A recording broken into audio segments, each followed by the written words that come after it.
Now we're going to learn how to compare and order decimals. There are two symbols we use to compare numbers when they are not equal. We call these number sentences inequalities. Either we will have the greater than symbol or the less than symbol. One number goes on the left of the symbol and another number goes on the right of the symbol. So for example, we have 2 is greater than 1. Or we could have 1 is less than 2. So it's very important we figure out which one on the left compared to the one on the right.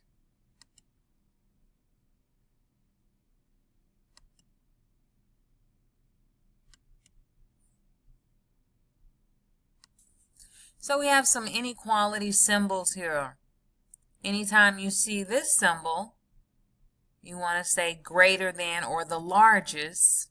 So this side would be greater than this side. If you see this side, that's less than, and I actually like to look at it this way. This tool here. Show you. You can look at it as also like an L. Like this side is like a little L, a capital L, because it's less than, while then you have the equal. It's important that we memorize these symbols to know that when I see this one, I know this one is greater than the other one, greater than, and this is less than.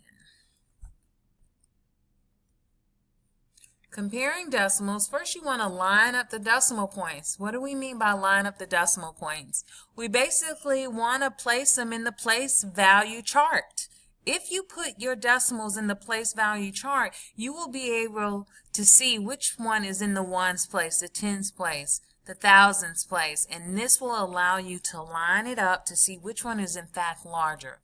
You put zeros in whatever digits are missing, and you compare the digits from left to right. We're going to compare it from left and then all the way to the right side. The largest digit having the same place value names the largest number. We like saying these things first before we actually look at the numbers, because if you can just picture in your mind, I'm going to line up all my decimals using my place value chart. I'm going to put zeros wherever I see a digit is missing, and I'm going to compare my digits from left to right, and the largest digit is going to be the one that has the largest number. So here I am comparing 0.045 or 45 thousandths to 21 hundredths. I'm going to line up my decimal points, which I did, 0, 0, 4, 5, and here are my points right here, just to pinpoint them a little bit more. You put 0 on the end because I'm missing a digit there, so I'm going to place a 0. I'm going to compare the digits from left to right. Automatically, you look at the decimal point, you have 0 and 0.2. So the 2 is larger than than the 0 on top. That automatically lets me know that this one is going to be my larger decimal. And if we click here, we will be able to see that. 0.045 is less than 0.21. Again, we compared it from left to right. 2 is greater than 0, so 0.21 hundredths is the greatest value. Let's do it one more time. So I want to compare 36 hundredths to 312 thousandths. I line up my decimal points. You must put each point under each other. So if you do not do that, you're going to run into problems. Let me show that one more time. Again, my decimal point is here.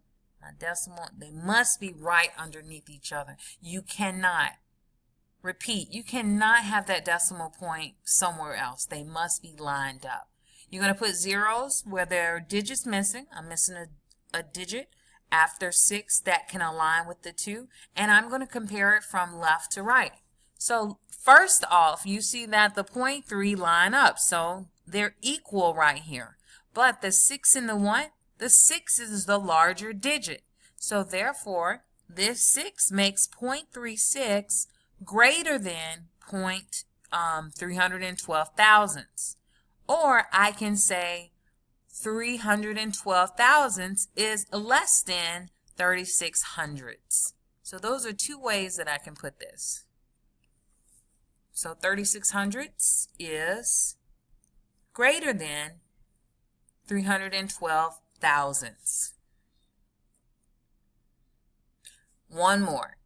Compare 0.9, or I can just say 9 thousandths to 2 hundredths.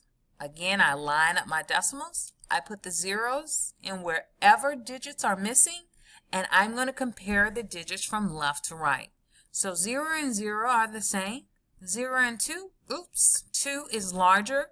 So 0.02 or 2 hundredths is larger than 9 thousandths.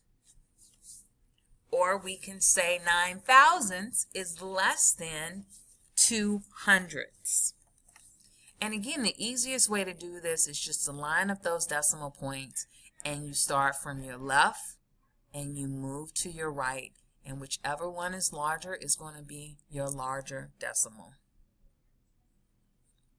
So let's try a few.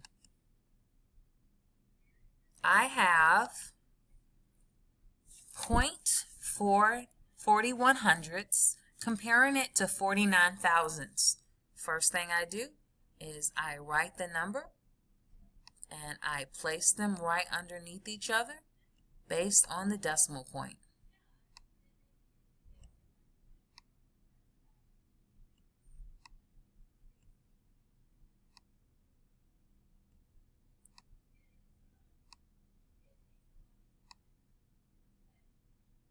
And since I'm missing a digit here, I will just put a 0. And I'm going to compare both of the digits from left to right.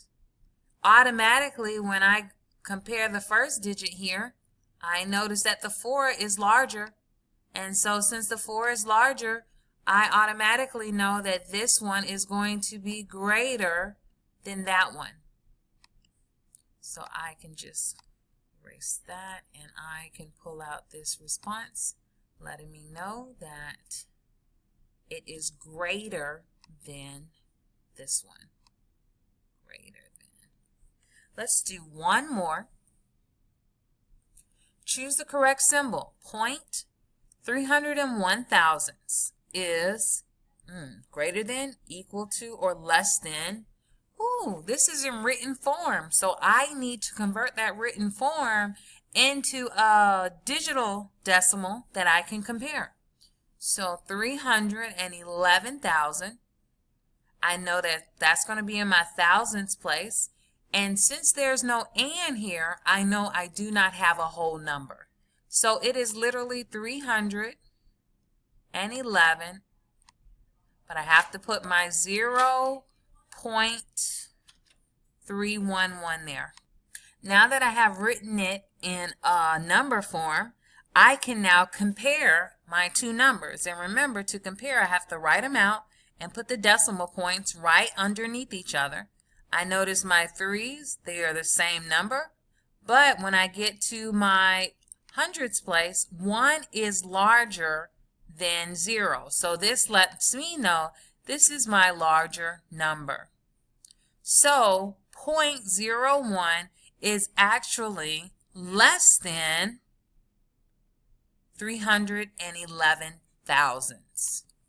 And again, I was able to do that just by making sure I knew how to write the written form into the digital form, and then I line up both of my decimals. I go from left to right, seeing which digit is the largest. My friends, that is how we compare decimals. If you can get those steps, you are going to excel in this unit.